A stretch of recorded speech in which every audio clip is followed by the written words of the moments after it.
देने वाले वो समय थे। तो यहाँ कवि कहता है अब जिसकी स्मृति पाथ्य बनी है, जिसकी स्मृति इनकी यादें, पाथ्य इनकी पाथ्य होता है रास्ते का भोजन, और यहाँ पाथ्य क्या है, एनर्जी।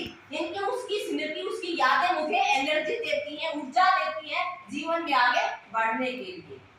थके पथिक की पंथासी, मेरा जीवन जो है वो थका हुआ है, मैं थका हुआ हूँ अपने जीवन से, और उसी पंथासी, पंथ यानी कि रास्ता, उस मेरे थके हुए राहगीर की तरह मेरे जीवन के में वो जो है एक एनर्जी देने वाली, ऊर्जा देने वाली एक रास्ते का जो भोजन होता है एक राहगीर के लिए, वो भोजन बनी हुई है इनकी उसकी यादें। उस मेरी प्रेमिका की जो यादें हैं वो मेरे जीवन को आगे बढ़ाने के लिए, उसकी यादों को याद करके मैं अपने जीवन में ऊर्जा प्राप्त करके ही आगे बढ़ रहा हूँ।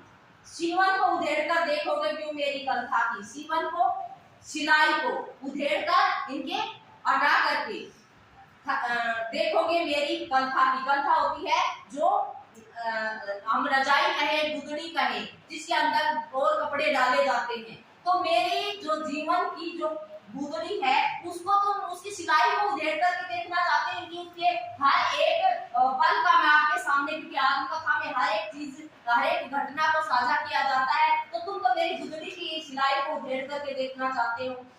मैं अपनी आत्मकथा नहीं लिख सकता, छोटे से जीवन की कैसे बड़ी कथाएं आज कहूं। कवि कहता है, हालांकि कवि एक बहुत अच्छे कवि रहे हैं, इनका जीवन ऐसा नहीं है कि इनके ये महान कवि रहे हैं, तो अपनी आत्मकथा में बहुत कुछ लिख सकते हैं, अच्छा कवि है, लेकिन फिर भी कहते मेरा छोटा सा जीवन है, कोई ऐसा जीवन नहीं है जो कि लोग इससे प्रेरणा प्राप्त करें।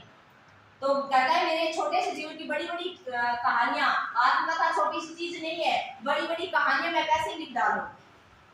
क्या यह अच्छा नहीं कि औरों की सुनता मैं मौन रहूं? क्या आपको यह अच्छा नहीं लगता कि मैं दूसरों की आत्मकथाएं सुनता रहूं और मैं स्वयं चुप रहूं? सुनकर क्या तुम भला करोगे मेरी भोली आत्मकथा?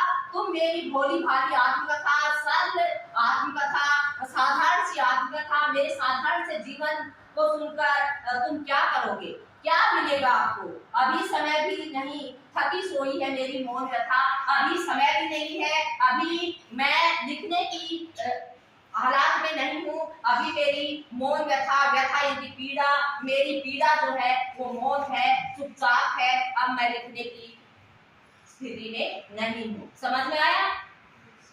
आ गया समझ में?